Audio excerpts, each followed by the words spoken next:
जून को कुल्टी थाने की नियामतपुर चौकी पुलिस ने आसनसोल के दुर्गापुर पुलिस कमिश्नरेट के कुल्टी थाना अंतर्गत सीतारामपुर एथोरा रोड पर एक युवक का गला कटा शव बरामद किया गया था।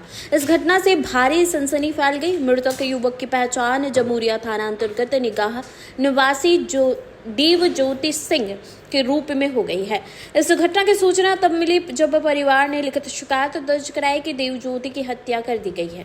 नियामतपुर चौकी पुलिस ने घटना की जांच शुरू कर और 12 जून को पम्मी शर्मा नामक युवती को गिरफ्तार कर लिया था। इसे लेकर नियामतपुर चौकी पुलिस ने घटना की सीडीआर डिजिटल और सीसीटीवी फुटेज के आधार पर लंबी पूछताछ के बाद राहुल मांझी को गिरफ्तार कर लिया है। राहुल सलानपुर थाना अंतर्गत रूपनारायणपुर का निवासी है। राहुल मांझी को इस महीने की 11 तारीख को आसनसोल जिला न्यायालय में पेश किया गया और 7 दिन की पुलिस हिरासत में भेज दिया गया। फिर कुल्टी पुलिस स्टेशन के नियामतपुर आउटपोस्ट पुलिस ने जांच शुरू की और घटना में प्रयुक्त हथियार बरामद किए और राहुल मांझी ने हत्या की बात कबूल कर ली है। एसपी पश्चिम संदीप कर ने बताया कि दोपहर 12 बजे पूरे घटनाक्रम को लेकर प्रेस कॉन्फ्रेंस की। इस अवसर पर एसपी कुल्टी शेख जावेद हुसैन, कुल्टी थाना प्रभारी कृष्णेंदु दत्ता, नियामतपुर चौकी प्रभारी अखिल मुखर्जी, घटना के जांच अधिकारी विनय दास सहित कई अन्य लोग उपस्थित थे। कॉन्फ्रेंस डीसीपी कार्यालय में आयोजित की गई। जून 2025 রাত के अराउंड 9টা সাড়ে 9টা সময় আমার থানাতে একটা খবর পেয়েছি আমি ফ্রম পাবলিক কি একজন ছেলে রোডের উপর পড়ে আছেন বিসাইড হিজ বাইক और অনেকগুলো খুন রাস্তার উপর পড়ে আছে। তো ইমিডিয়েটলি আমার থানার টিম ওখানে পৌঁছালো, দেখলেন যে একজন মেয়ে ছেলে মরে পড়ে আছে, উনি মরে গেলেন and it looks like most probably murder. তো তারপরে আমি ইনভেস্টিগেশন কেস রেজিস্টার করে 5 তারিখে কেস রেজিস্টার করে তারপরে ইনভেস্টিগেশন শুরু করলাম। Based on the ministerial statement of the deceased, যিনি মরে গেলেন দেবজ্যোতি সিং, ওনার মায়ের স্টেটমেন্টের বেসিসে আমি প্রথম অ্যারেস্ট করলাম পম্মি শর্মা বলে একটা মেয়েকে। অ্যারেস্ট করে ওনাকে কাস্টডিতে নিলাম। আফটার ফার্দার ইন্টারোগেশন আমি জানতে পারলাম কি আরও ইনভলভ আছে and finally the main accused Rahul মাঝিকে আমি অ্যারেস্ট করলাম কিছুদিন আগে। আমি জানতে পারলাম কি রাহুল মাঝির একটা কোনো অ্যাফেয়ার কিছু ছিল এক মেয়ের সঙ্গে সেম অফিসে যেখানে ডিসিজ কাজ করছিল। তো তার জন্য একটু বিকজ অফ জেলাসি উনি রাহুলকে ফলো করে মেরে দিলেন। এটা খুব ভালো করে ইনভেস্টিগেশন হয়েছে বিকজ ইনিশিয়ালি কোনো ক্লু ছিল না, একদম ডেজার্টেড রোড ছিল, কেউ যিনি মরে গেলেন ওনাকে দেখে নেই, কোনো ওয়েপন আমি পাই নেই, কোনো খবর ছিল না কি কী হলো।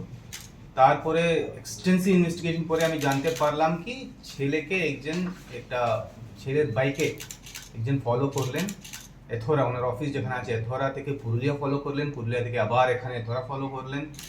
তো কিন্তু যিনি ফলো করলেন ওনার গাড়ির নাম্বারও ঠিকভাবে দিচ্ছিল না। তো ওটাও অ্যানালিসিস করে খুব ভালো করে ইনভেস্টিগেশন করার পরে আমি জানতে পারলাম এই রাহুল মাঝি আর ওনার কিছু দোস্তকে নিয়ে ওনাকে ফলো করলেন আর তারপরে ওনাকে মেরে দিলেন। ইন্টারোগেশন করে উনি কনফেস করলেন উনি মারলেন। ওনার যে অফেন্ডিং ওয়েপন ছিল ওটাও পাওয়া গেছে, যে স্কুটি নিয়ে উনি ফলো করলেন আর ওনাকে আটকে মারলেন ওটাও পাওয়া গেছে। And I congratulate the team of Kulti, IC Niyamatpur, ACP Kulti for this success. Thank you. মেয়ের নাম তো আমি বলতে পারবো না এখন অবভিয়াসলি। তো কোনো অন্য মেয়ে ছিল, ও মেয়ের সঙ্গেও দেবজ্যোতি একটা ক্লোজ হচ্ছে বলে ইনি একটু রাগ পেয়েছেন, তার জন্য পম্মি শর্মা কি জানতো যে মানে রাহুল সাথে? পম্মি শর্মাও ইনভলভ আছে। পম্মি শর্মা বোধ যিনি দেবজ্যোতি আছেন ওনার সঙ্গে কথা বলতো, ইনার সঙ্গে কথা বলতো। তো আমি আর ফার্দার ইনভেস্টিগেট করছি যে কি যদি পম্মি শর্মা ওনাকে উকসায় মারলেন। এটা কি ত্রিকোণ প্রেমের কোন গল্প?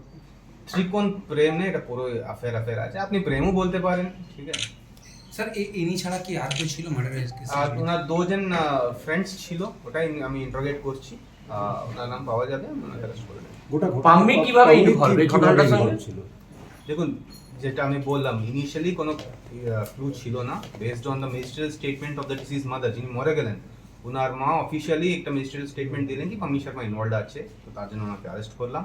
তারপরে আমার টেকনিক্যাল অ্যানালিসিস আমি জানতে পারলাম কি পম্মি শর্মা যিনি মরে গেলেন দেবজ্যোত সঙ্গেও খুব ভালো কথা বললেন, যিনি রাহুল আছেন ওনার সঙ্গেও ভালো কথা বললেন, আর যখন ইনসিডেন্ট হলো তার আগে পিছনে খুব কথা বললেন। তো there is little bit of involvement of Amit Sharma. ওনার কি অ্যাকচুয়াল ইনভলভমেন্ট আছে আমি কিছুদিন পরে জানতে পারি। মানে এখনো পুরোটা কেসটা মানে ডিটেক্ট করা যায়নি। দেখো যিনি মারলেন, কি নিয়ে মারলেন, কোন গাড়ি ইউজ করলেন, ওটা হয়ে গেছে। তো প্রাইমারি অ্যাকিউজ যিনি আছেন ওনার হয়ে গেছে। যদি ওনার পিছিয়ে কোনো ষড়যন্ত্র আছে, কোনো কনস্পিরেসি আছে, ওটা আমি বের করছি। বাট প্রথম ধাপে প্রেমই মনে হচ্ছে স্যার। হ্যাঁ, লাভ অ্যাফেয়ারই থাকে। ঠিক আছে, ওটাতে একটা অ্যাবান্ডেন্ড রোড ছিল, ওখানে কেউ বেশি যাতায়াত করতো না।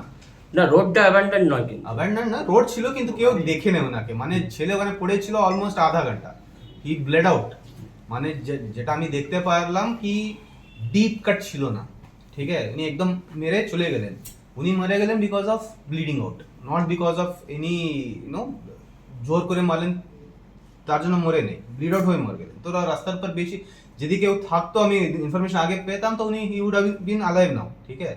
তো বেশি লোক ও রোড ইউজ করে নেই। যখনই আমি ইনফরমেশন পেলাম ওখানে চলে গেলাম। We have surrounded the area, we ensure that the the blood sample হোক, ওনার বা গাড়ি হোক, ওয়াটার ফিঙ্গারপ্রিন্টস যদি আমি পাই, ওটা সব করলাম। সিকিউর করার পরে ফরেন্সিক টিমকে আমি ডাকলাম, ফরেন্সিক টিম এসে ওনার ফরেন্সিক জিনিস কালেক্ট করলেন। So that's how we did. Sir পরিকল্পনা না হঠাৎ? না না, পরিকল্পনা, হঠাৎ কিছু প্ল্যান ছিল।